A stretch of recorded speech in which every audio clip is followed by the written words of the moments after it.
Hey Team We Run, Coach Alexa here, coach for Reading, South Oxfordshire and online.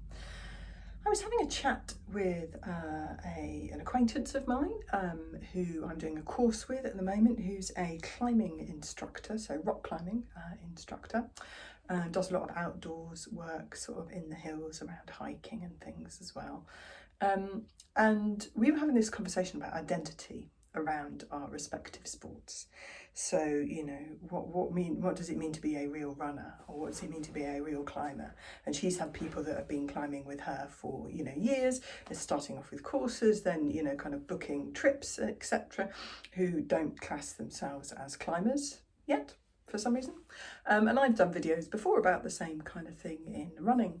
And I think we got to the sort of a bit more of a different aspect of this conversation, where we started talking about, you know, why do we feel the need as humans to try and identify ourselves as these things? You know, I am a runner. Are you? You're just a human, really, who does some, maybe a bit more, maybe quite a lot of running. And that might not be what you always have done, and it might not be what you always will do.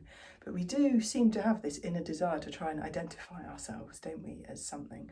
And then when we don't identify ourselves as that, it's possibly because, I don't know, we've got a bit of lack of confidence, or, you know, maybe we see other people online or in person doing what we perceive to be better than us at that given endeavour or activity or sport.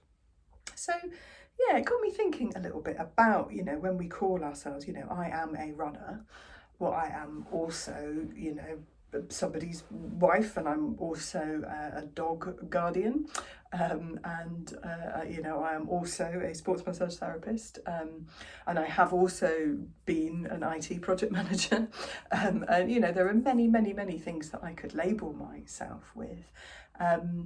And maybe the difference, the shift, is to try and think of those things as just not just I am a, but something that I do, you know, something that I have an interest in, I have a love for, something that I spend my time doing, but it's not who we are, is it, in a sense? And the reason I say this is because I do wonder whether this sort of real strong sense of identity we might have with some sort of sport or pastime or something like that, and the impact that has on us mentally when, for whatever reason, we're not able to do it for a short period of time, for a medium length period of time, maybe forever.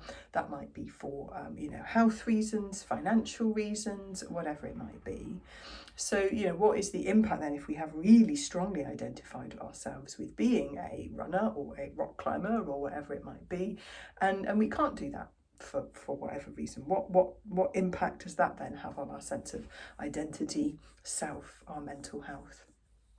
So I don't really have any answers in this one. I'm just posing questions. So I'd be really interested to hear if you've got thoughts on this topic in the comments. It's something that I will continue to ponder on.